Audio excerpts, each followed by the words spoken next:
Hi hello guys, welcome back to my channel Shwethadigowda vlogs. ಎಲ್ಲರೂ ಹೇಗಿದ್ದೀರಾ? Hope so ಎಲ್ಲರೂ ಆರಾಮಾಗಿದ್ದೀರಾ ಅಂತ ಅನ್ಕೋತೀನಿ. ಆ್ಯಂಡ್ ನಾನು ಕೂಡ ಸೂಪರ್ ಆಗಿದ್ದೀನಿ. ಆ್ಯಂಡ್ ನೋಡ್ತಾ ಇದ್ದೀರಾ, ನಾನೀಗ ಚನ್ನರಾಯಪಟ್ಟಣದ ನಮ್ಮಪ್ಪ ಅಮ್ಮ ಮನೇಲೇ ಇದ್ದೀನಿ. ಸೊ ಇವತ್ತಿನ ವ್ಲಾಗ್ ಏನು ಅಂದರೆ ಸೂಪರ್ ಆಗಿದೆ, ವಿಶೇಷವಾಗಿದೆ. ಆ್ಯಂಡ್ ದೇವ್ರ ಮೇಲೆ ತುಂಬಾ ನಂಬಿಕೆ ಇರೋರಿಗೆ, ಸಂಪ್ರದಾಯದ ಮೇಲೆಲ್ಲ ನಂಬಿಕೆ ಇರೋರಿಗೆ ಇದೊಂದು ಸೂಪರ್ ವ್ಲಾಗ್ ಅಂತಾನೆ ಹೇಳ್ಬೋದು. ಇದು ಸಹ ಆಕ್ಚುಲಿ ನನಗೂ ಸಹ ಗೊತ್ತಿರಲಿಲ್ಲ, ನನಗೂ ಈಗಲೇ ಗೊತ್ತಾಗಿದ್ದು. ಆ್ಯಂಡ್ ನಮ್ಮಪ್ಪನೂ ಇತ್ತೀಚೆಗೆ ತುಂಬಾನೇ ಎಲ್ಲ ಫಾಲೋ ಮಾಡ್ತಾ ಇದ್ದಾರೆ. ಲೈಕ್ ತುಂಬಾ ಆರ್ಥೋಡಾಕ್ಸ್ ಆಗ್ತಾ ಇದ್ದಾರೆ, ತುಂಬಾ ಸಂಪ್ರದಾಯ ಅದು ಇದು ಅಂತ. ನಾನು ನಿಮಗೆ ಒಂದೊಂದೇ ಮಾಡುವಾಗಲೂ ಹೇಳ್ತಾ ಇರ್ತೀನಿ. ಮನೆ ಒರೆಸುವಾಗ ಅದಕ್ಕೆ ನೀರಿಗೆ ಅರಿಶಿನ ಹಾಕೋದು, ಉಪ್ಪು ಹಾಕೋದು, ಸ್ನಾನ ಮಾಡುವಾಗ ಉಪ್ಪು ಹಾಕೊಂಡು ಸ್ನಾನ ಮಾಡೋದು ಅಂದ್ರೆ ಲೈಟಾಗಿ. ಸೊ ಇದೆಲ್ಲ ಮಾಡ್ತಾ ಇರ್ತಾರೆ. ಆ್ಯಂಡ್ ಇದು ಸಹ ಇನ್ನೊಂದು ಏನೋ ಮಾಡ್ತಾ ಇದ್ದಾರೆ. ಅದು ಏನಪ್ಪ ಅಂದ್ರೆ ಅದು ಮಾಡಿದ್ರೆ ತುಂಬಾ ಒಳ್ಳೇದಾಗತ್ತಂತೆ ಗೈಸ್. ನಾನು ಸಹ ಕೇಳಿದೆ, ಬಟ್ ಅದೆಷ್ಟು ಮಟ್ಟಿಗೆ ನಿಜ ಅನ್ನೋದು ನನಗೆ ಗೊತ್ತಿಲ್ಲ. ಬಟ್ ಸ್ಟಿಲ್ ಒಳ್ಳೇದಾಗತ್ತೆ ಅನ್ನೋ ನಂಬಿಕೆ. ಸೊ ಟ್ರೈ ಮಾಡ್ಬೋದು, ನಮಗೂ ಒಳ್ಳೇದಾಗ್ಬೋದು, ಅದೇ ರೀತಿ ನಿಮಗೂ ಒಳ್ಳೇದಾಗ್ಲಿ ಅಂತ ನಾನು ಹೇಗೂ ನಮ್ಮಪ್ಪ ಮಾಡ್ತಾ ಇದ್ದಾರಲ್ಲ, ಸೊ ಅದನ್ನೇ ಒಂದು ಕ್ಯಾಪ್ಚರ್ ಮಾಡಿಕೊಂಡು ನಿಮಗೂ ಸಹ ಅದ್ರ ಬಗ್ಗೆ ಇನ್ಫಾರ್ಮೇಶನ್ನ ನೀಡ್ತಾ ಇದ್ದೀನಿ. ಬಟ್ ಇದು ತುಂಬ ತಡ ಆಗತ್ತೆ ನಾನು ಹೇಳೋ ಅಷ್ಟರಲ್ಲಿ. ಇದು ನಿಮಗೆ ಈಗ ಉಪಯೋಗಕ್ಕೆ ಆಗಲ್ಲ. ಬಟ್ ನೀವು ಮುಂದಿನ ವರ್ಷ ಖಂಡಿತವಾಗ್ಲೂ ಇದನ್ನ ಟ್ರೈ ಮಾಡ್ಬೋದು. ಬಿಕಾಸ್ ಇದು ವರ್ಷಕ್ಕೆ ಒಂದೇ ಸಲ ನೀವು ಟ್ರೈ ಮಾಡೋಕ್ಕೆ ಸಾಧ್ಯ. ನನಗೂ ಸಹ ಲೇಟಾಗಿ ಗೊತ್ತಾಗಿರೋದ್ರಿಂದ ನಾನು ಇದನ್ನ ನಿಮಗೆ ಮುಂಚೆ ಹೇಳೋಕೆ ಆಗ್ತಾ ಇಲ್ಲ. ನನಗೂ ಈ ಮೊಮೆಂಟಲ್ಲೇ ನನಗೆ ಗೊತ್ತಾಗಿದ್ದು. ಇಲ್ಲ ಅಂದಿದ್ರೆ ನಾನು ಇದನ್ನ ಮುಂಚೆನೆ ವ್ಲಾಗ್ ಮಾಡಿ ನಿಮಗೆ ಇವತ್ತಿನ ದಿನ ಅದು ಉಪಯೋಗ ಆಗೋ ಥರ ನಾನು ಮಾಡ್ತಾ ಇದ್ದೆ. ಬಟ್ ಸ್ಟಿಲ್ ನೆಕ್ಸ್ಟ್ ಇಯರ್ಗಾದ್ರೂ ಇದು ಉಪಯೋಗ ಆಗ್ಬೋದು, ನಿಮಗೆ ಕೇಳಿದ್ದು ನೆನಪಿದ್ದು ನೀವು ಮಾಡ್ಬೋದು ಅಂತ ಅನ್ಕೊಂತ ಈ ವ್ಲಾಗ್ನ ಕ್ಯಾಪ್ಚರ್ ಮಾಡ್ತಾ ಇದ್ದೀನಿ. ಸೊ ಬನ್ನಿ ಇವಾಗ ಅದು ಏನು ಎತ್ತ ಅಂತ ನೋಡೋಣ. ಅದಕ್ಕೂ ಮುಂಚೆ ಅದ್ರದ್ದು ಉಪಯೋಗಗಳನ್ನ ಹೇಗೆ ಏನು ಅಂತ ಹೇಳ್ತೀನಿ. ಅವ್ರು ಹೇಳಿದ್ದನ್ನ ನಾನು ನಿಮಗೆ ಹೇಳ್ತಾ ಇದ್ದೀನಿ ಅಷ್ಟೇ. ಏನದು ನಿಮಗೆ ತುಂಬಾ ಕಷ್ಟಗಳಿದ್ರೆ ಎಲ್ಲ ಪರಿಹಾರ ಆಗತ್ತಂತೆ. ಆ್ಯಂಡ್ ನಿಮ್ಗೇನಾದ್ರೂ ಬೈಕ್ ತಗೋಬೇಕು ಅನ್ಕೊಂಡು ಈ ರೀತಿ ಪೂಜೆ ಮಾಡಿದ್ರೆ ಸೊ ನೀವು ಕಾರ್ ತಗೊಂಡ್ಬಿಡ್ತೀರಂತೆ, ಅಷ್ಟು ಒಳ್ಳೇದಾಗತ್ತಂತೆ. ಆ್ಯಂಡ್ ಮದ್ವೆ ಮಾಡಬೇಕು ಅಂತಿದ್ರೆ ಮದ್ವೆ ಆಗಿ ಮಕ್ಳುಗಳು ಆಗ್ಬಿಡ್ತಾವಂತೆ. ಆ್ಯಂಡ್ ಜಾಗ ತಗೋಬೇಕು ಅನ್ಕೊಂಡಿದ್ರೆ ಮನೆನೇ ಕಟ್ಬಿಡ್ತೀರಂತೆ. ಸೊ ಹಿಂಗೆ ನೀವೇನು ಅನ್ಕೊಂತೀರ ಅದ್ರ ಡಬಲ್ ತ್ರಿಬಲ್ ಎಲ್ಲ ಆಗತ್ತೆ. ಹಾಗಾಗಿ ಒಳ್ಳೇದಾಗತ್ತೆ ಅಂತ ಹೇಳ್ತಾ ಇದ್ರು. ಸೊ ನೋಡೋಣ ಏನಾಗತ್ತೆ ಎತ್ತ ಆಗತ್ತೆ ಅಂತ. ನಾವು ಈ ಸಲ ಟ್ರೈ ಮಾಡ್ತಾ ಇದ್ದೀವಿ, ನಿಮಗೂ ಸಹ ಅದನ್ನ ತಿಳಿಸ್ಕೊಡ್ತಾ ಇದ್ದೀನಿ. ಬಟ್ ಮುಂದಿನ ವರ್ಷ ನೀವು ಮಾಡೋಕ್ಕೂ ಮುಂಚೆ ನಾನು ನಿಮಗೆ ಇದ್ರ ರಿಸಲ್ಟ್ಸ್ನ ಹೇಳ್ತೀನಿ, ಏನಾಯ್ತು ಎತ್ತ ಆಯ್ತು ಅಂತ. ಬಟ್ ಅದು ಹೇಗೆ ಮಾಡೋದು, ಯಾವ ರೀತಿ ಮಾಡೋದು ಅನ್ನೋದನ್ನ ನೋಡೋಣ ಬನ್ನಿ. ಸೊ ಇಲ್ಲಿ ನೋಡ್ತಾ ಇದ್ದೀರಲ್ಲ ಅರಿಶಿಣದ ಕೊಂಬು. ನೀವು ಅಂಗಡಿಗೆ ಹೋದ್ರೆ ಅರಿಶಿಣದ ಕೊಂಬು ಸಿಗತ್ತೆ. ಸೊ ಅರಿಶಿಣದ ಕೊಂಬು ತಗೊಂಡು ಈ ರೀತಿಯಾಗಿ ಮಾಡ್ಕೋಬೇಕು. ಇದನ್ನ ಹೇಗಪ್ಪ ಮಾಡೋದು ಅಂದ್ರೆ, ಫಸ್ಟು ಹಸಿ ನೂಲು ಸಿಗತ್ತೆ ಅಲ್ಲ, ಅದನ್ನ ತಗೊಳ್ಳಿ. ಅದನ್ನ ತಗೊಂಡು ಫುಲ್ ಅದನ್ನ ಅರಿಶಿನ ಮಾಡ್ಕೋಬೇಕು.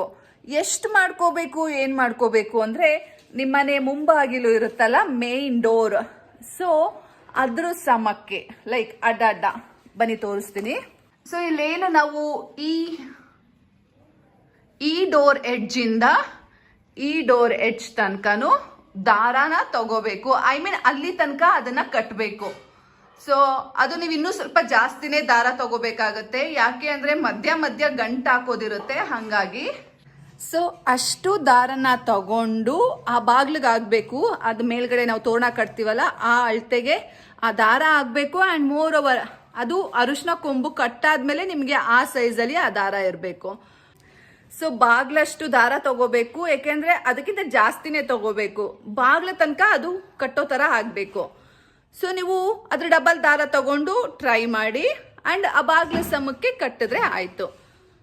ಸೊ ಅರಿಶಿನ ಕೊಂಬು ಎಷ್ಟಿರ್ಬೇಕು, ಅದಕ್ಕೇನಾದ್ರೂ ಸಂಖ್ಯೆ ಇದೆಯಾ ಅಂದ್ರೆ ಇಲ್ಲ.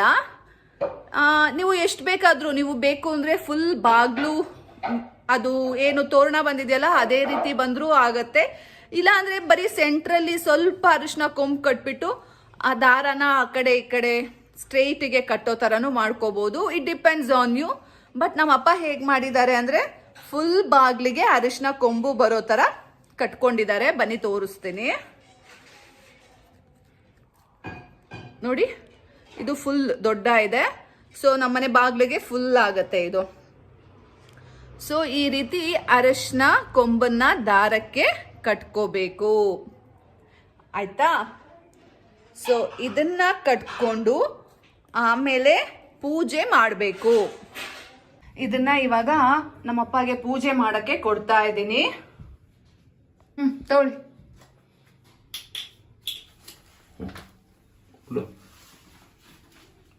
ಸೊ ಭಕ್ತಿಯಿಂದ ಪೂಜೆ ಮಾಡ್ಕೋಬೇಕು ಗೈಸ್. ನಿಮ್ಮ ಇಷ್ಟಾರ್ಥಗಳು ಏನಿದೆ ಅದನ್ನ ಸಂಕಲ್ಪ ಮಾಡ್ಕೊಂಡು ಪೂಜೆ ಮಾಡಬೇಕು.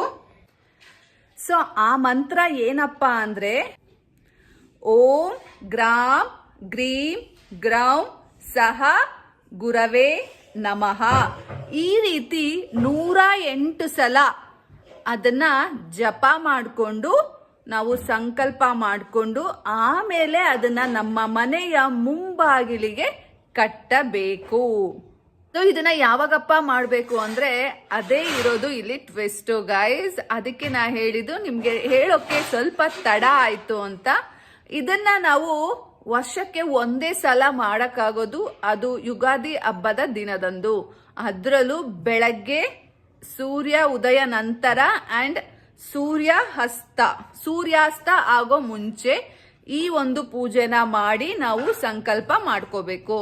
ಇವತ್ತು ಯುಗಾದಿ ಹಬ್ಬ, ನನಗೆ ಇವತ್ತು ಗೊತ್ತಾಗಿದ್ರಿಂದ ನಿಮ್ಗೆ ಹೇಳಕ್ ಆಗ್ಲಿಲ್ಲ. ಸೊ ಇದನ್ನ ಇಲ್ಲ ಅಂದಿದ್ರೆ ನೀವು ಸಹ ನಿಮ್ಮ ಮನೆಗಳಲ್ಲಿ ಮಾಡ್ಬೋದಿತ್ತು, ಬಟ್ ಲೇಟ್ ಏನಿಲ್ಲ. ಮುಂದಿನ ವರ್ಷಕ್ಕಾದ್ರೂ ನೀವು ಇದನ್ನ ಮಾಡಿ ಅಂಡ್ ನಿಮ್ಮ ಮನೆಗೆ ಎಲ್ಲರ ಮನೆಗೂ ಒಳ್ಳೇದಾಗ್ಲಿ ಅಂತ ನಾನು ಅನ್ಕೊಂಡು ಈ ವ್ಲಾಗ್ನ ಮಾಡ್ತಾ ಇದ್ದೀನಿ. ಅಷ್ಟರಲ್ಲಿ ನಿಮಗೆ ರಿಸಲ್ಟ್ ಸಹ ನಾನೇ ಕೊಡ್ತೀನಿ, ಏನಾಗುತ್ತೆ ಎತ್ತ ಆಗತ್ತೆ ಅಂತ. ಅಟ್ಲೀಸ್ಟ್ ಇದರಿಂದ ಉಪಯೋಗ ಆಯ್ತೋ ಇಲ್ವೋ ಅನ್ನೋದು ಸಹ ನಾನೇ ನಿಮಗೆ ತಿಳಿಸ್ಕೊಡ್ತೀನಿ. ಸೊ ಈಗ ಇದನ್ನ ಏನ್ ಮಾಡಬೇಕು, ಹೇಗ್ ಮಾಡಬೇಕು, ಇದು ಯಾವ ರೀತಿನಲ್ಲಿ ಸಂಕಲ್ಪ ಮಾಡಬೇಕು ಅನ್ನೋದು ನಿಮ್ಗೆಲ್ಲ ಒಂದು ಡೌಟ್ ಇದೆ, ಕ್ವೆಶ್ಚನ್ ಇದೆ ಅಲ್ಲ. ಸೊ ಅದಕ್ಕೆ ಅದರದೇ ಆದ ರೀತಿ ನೀತಿ ಇದೆ, ಅದನ್ನು ಸಹ ನಾನು ನಿಮ್ಗೆ ಈಗ ತಿಳಿಸ್ಕೊಡ್ತೀನಿ. ಬನ್ನಿ, ಈಗ ನಮ್ಮ ಅಪ್ಪಾಜಿ ಹೇಗ್ ಮಾಡ್ತಾರೆ ಅದನ್ನ ನಾನು ನಿಮಗೆ ಹೇಳ್ತಾ ಹೋಗ್ತೀನಿ. ಅದಕ್ಕೂ ಮುಂಚೆ ಮಂತ್ರನ ಒಂದ್ಸಲ ನೀವು ನೋಟ್ ಮಾಡ್ಕೊಂಡ್ಬಿಡಿ. ಇನ್ನೊಂದ್ಸಲ ಹೇಳ್ತಾ ಇದ್ದೀನಿ. ಓಂ ಗ್ರಾಂ ಗ್ರೀಂ ಗ್ರೌಂ ಸಹ ಗುರವೇ ನಮಃ. ನಿಮಗೆ ಇದನ್ನ ಕೇಳಿಸ್ಕೊಂಡು ಅದನ್ನ ಬರ್ಕೊಳ್ಳೋಕೆ ಸ್ವಲ್ಪ ಕಷ್ಟ ಆದ್ರೆ ನಾನು ನಿಮಗೆ ಅದರ ಸ್ಕ್ರೀನ್ ಶಾಟ್ನ ನಿಮಗೆ ಡಿಸ್ಪ್ಲೇ ಮಾಡ್ತೀನಿ. ನೀವು ಸಹ ಅದನ್ನೇ ಹೇಳಿ ಪೂಜೆನ ಅಥವಾ ಸಂಕಲ್ಪನ ಮಾಡ್ಕೋಬಹುದು. ನೋಡ್ತಾ ಇದ್ದೀರಲ್ಲ ಗೈಸ್, ಓಂ ಗ್ರಾಂ ಗ್ರೀಂ ಗ್ರೌಂ ಸಹ ಗುರವೇ ನಮಃ ಇದೆ. ಅದು ಮಂತ್ರನ ನೀವು ಹೇಳಬೇಕಾಗಿರೋದು. ಹಾ,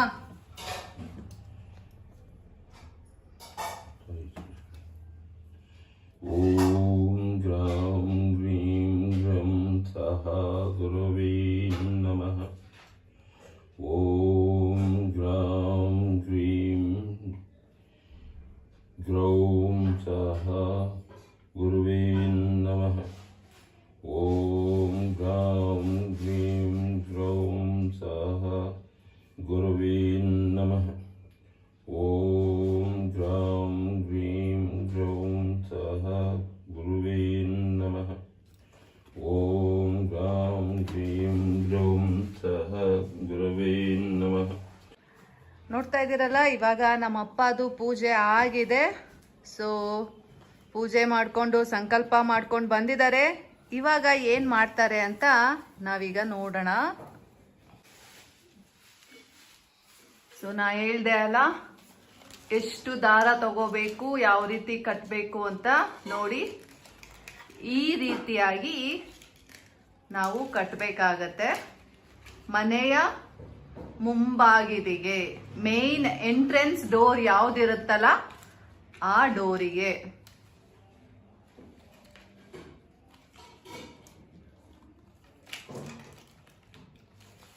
ಸೊ ಇದು ಮಾಡೋ ರೀತಿನ ನಾನು ನಿಮಗೆ ಈಗ ತಿಳಿಸ್ಕೊಡ್ತೀನಿ. ಹೇಗಪ್ಪ ಅಂದರೆ, ಎಡಗೈಯಲ್ಲಿ ನಾವು ಆ ಅರಿಶಿನ ಕೊಂಬಿನ ದಾರವನ್ನ ಇಟ್ಕೊಂಡು ಬಲಗೈಯಿಂದ ಅದನ್ನ ಮುಚ್ಕೊಂಡು ನಮ್ಮ ಹಾರ್ಟ್ ಏನಿರುತ್ತಲ್ಲ, ಹಾರ್ಟ್ ಹತ್ರ ಅಂದ್ರೆ ಹೃದಯ ಭಾಗದ ಹತ್ರ ಅದನ್ನ ಇಟ್ಕೊಂಡು, ನೀವಾಗ ಮಾಡಿದ್ರಪ್ಪಾಜಿ, ಹೃದಯ ಭಾಗದ ಹತ್ರ ಅದನ್ನ ಇಟ್ಕೊಂಡು ಈ ಮಂತ್ರನ ಜಪ ಮಾಡಬೇಕು 108 ಸಲ.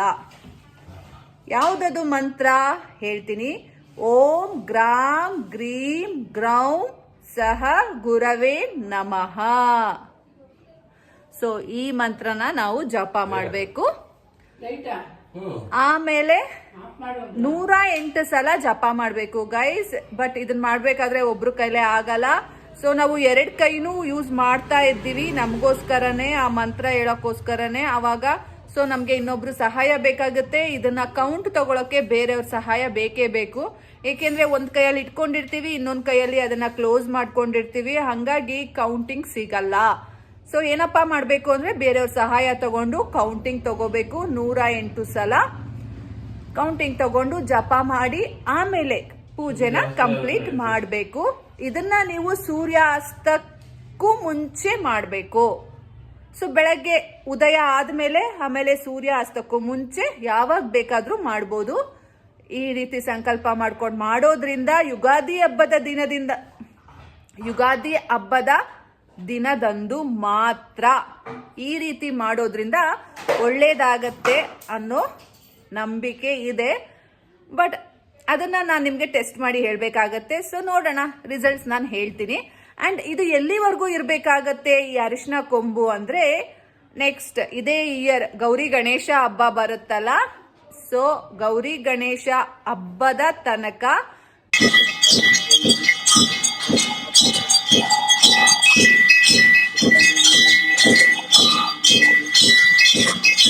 ನೋಡ್ತಾ ಇದ್ದೀರಲ್ಲ, ಈ ರೀತಿ ಕಟ್ಟಬೇಕು.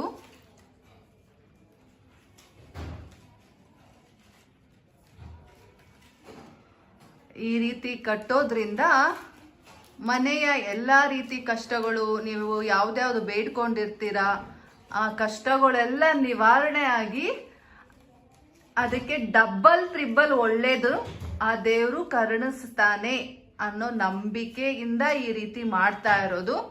ಬಟ್ ಆಗುತ್ತೋ ಬಿಡುತ್ತೋ ಅದನ್ನ ದೇವ್ರಿಗೆ ಬಿಟ್ಟಿದ್ದು. ನಾನು ನಿಮ್ಗೆ ಅದ್ರ ಫಲಿತಾಂಶನ ಮುಂದಿನ ವರ್ಷ ಹೇಳ್ತೀನಿ. ಲೈಕ್ ಇದ್ರದ್ದೇನೊಂದು ಟೈಮ್ ಅವಧಿ ಅಂತ ಇದೆಯಲ್ಲ, ಅದು ಕಂಪ್ಲೀಟ್ ಆದ್ಮೇಲೆ ನಾನು ನಿಮ್ಗೆ ಇದ್ರ ರಿಸಲ್ಟ್ಸ್ ನ ಹೇಳ್ತೀನಿ.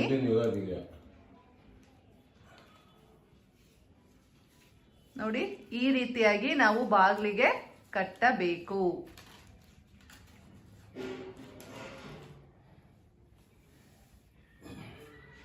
ಅರಿಶಿನ ಅಂದ್ರೆ ಒಳ್ಳೇದೆ, ಎಲ್ಲರಿಗೂ ಗೊತ್ತಿರೋ ವಿಷಯನೇ. ಸೊ ಒಳ್ಳೆದರ ಸಂಕೇತನೇ ಇರ್ಬೋದು. ನೋಡೋಣ ಏನಾಗತ್ತೆ ಅಂತ. ಸೊ ಇಷ್ಟು ಬಾಗಿಲಿಗೆ ಕಟ್ಟಾದ್ಮೇಲೆ ನಾವು ಪೂಜೆನ ಮಾಡ್ಬೇಕಾಗತ್ತೆ. ಮತ್ತೆ ಆ ಕಡೆ ಹೋಗು.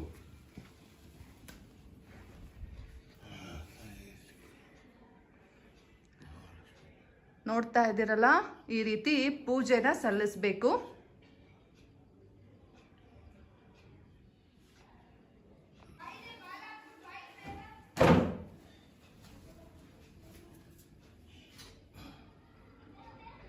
ಸೊ ಈ ಅರಿಶಿನ ಕೊಂಬಿನ ದಾರ ಮುಂಭಾಗದಲ್ಲಿ ಎಷ್ಟು ದಿನ ಇರ್ಬೇಕಪ್ಪ ಅಂದ್ರೆ, ಇದೇ ವರ್ಷ ಗಣೇಶ ಹಬ್ಬ ಬರುತ್ತಲ್ಲ, ಸೊ ಗಣೇಶ ಹಬ್ಬದ ತನಕನೂ ಇದು ಇದೇ ರೀತಿಯಾಗಿ ಇರಬೇಕು.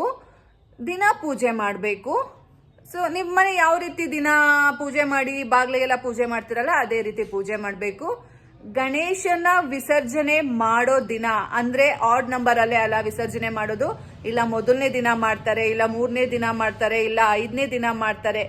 ಈ ರೀತಿ ವಿಸರ್ಜನೆ ಮಾಡೋ ಟೈಮಲ್ಲಿ ಈ ಒಂದು ಅರಿಶಿನ ಕೊಂಬಿನ ನಾವು ದಾರ ಏನ್ ಹಾಕಿರ್ತೀವಲ್ಲ ಅದನ್ನ ತೆಗೆದು ಹರಿಯೋ ನೀರಲ್ಲಾಗ್ಬೋದು, ಅಥವಾ ಯಾವ್ದಾದ್ರು ಗಿಡ, ಈ ರೀತಿಯಾಗಿ ಯಾವ್ದಾದ್ರು ಗಿಡದ ಹತ್ರನಾದ್ರೂ ಅದನ್ನ ಹಾಕ್ಬೋದು. ಸೊ ಯಾರು ತುಣಿದನೇ ಇರೋ ಅಂತ ಜಾಗಕ್ಕೆ ಹಾಕಿ ಮತ್ತೆ ಪೂಜೆ ಮಾಡಿ ಮನೆಗೆ ಬರೋ ಅಂತದ್ದು. ಸೊ ಇಷ್ಟು ಮಾಡಿದ್ರೆ ಈ ವ್ರತ, ಈ ನಂಬಿಕೆ ಕಂಪ್ಲೀಟ್ ಆಗತ್ತೆ ಅಂಡ್ ಅದ್ರ ಫಲಾನುಫಲಗಳು ನಿಮಗೆ ಸಿಗತ್ತೆ. ಸೊ ಗೊತ್ತಾಯ್ತಲ್ಲ ಗೈಸ್, ಏನ್ ಮಾಡ್ಬೇಕು, ಹೇಗ್ ಮಾಡ್ಬೇಕು ಅಂತ. ಬಟ್ ಖಂಡಿತವಾಗ್ಲೂ ನಿಮಗೆ ಇದನ್ನ ಈ ಸಲ ಟೆಸ್ಟ್ ಮಾಡೋಕ್ಕಾಗಲ್ಲ. ಮುಂದಿನ ವರ್ಷ ನೀವು ಖಂಡಿತವಾಗ್ಲೂ ಮಾಡಿ. ಆ್ಯಂಡ್ ಮುಂದಿನ ವರ್ಷ ಖಂಡಿತವಾಗ್ಲೂ ನಾನು ಇದನ್ನೇ ಮತ್ತೆ ನಿಮಗೆ ಮುಂದಿನ ವ್ಲಾಗಲ್ಲಿ ಹೇಳ್ತೀನಿ ಹತ್ತತ್ರ ಬಂದಾಗ. ಸೊ ಏನು ತಲೆ ಕೆಡಿಸ್ಕೋಬೇಡಿ, ಈ ರಿಸಲ್ಟ್ಸ್ ನಮಗೆ ಚೆನ್ನಾಗಿ ಬಂದರೆ ನಾನೇ ನಿಮಗೆ ಖಂಡಿತವಾಗ್ಲೂ ಇದನ್ನ ಜ್ಞಾಪಕ ಮಾಡಿ ನಿಮಗೆ ಮಾಡೋ ರೀತಿನಲ್ಲಿ ನಾನು ನಿಮಗೆ ಹೇಳ್ತೀನಿ. ಓಕೆನಾ ಗೈಸ್? ಸೊ ಸದ್ಯಕ್ಕೆ ಇವತ್ತಿಂದು ಇಷ್ಟು ಆಯಿತು. ಆ್ಯಂಡ್ ಮತ್ತೆ ಸಿಗ್ತೀನಿ ಮುಂದಿನ ವ್ಲಾಗಲ್ಲಿ ಮುಂದಿನ ವರ್ಷ. ಸೊ ಮತ್ತೆ ಸಿಗ್ತೀನಿ ಮುಂದಿನ ವ್ಲಾಗಲ್ಲಿ ಇದೇ ವರ್ಷ. ಸೊ ಮತ್ತೆ ಸಿಗ್ತೀನಿ ಮುಂದಿನ ವ್ಲಾಗಲ್ಲಿ. ಅಲ್ಲಿ ತನಕ ಎಲ್ಲರೂ ಆರಾಮಾಗಿ ಖುಷಿಯಾಗಿ ಇರಿ. Bye, take care, love you all. Once again, happy Yugadi festival.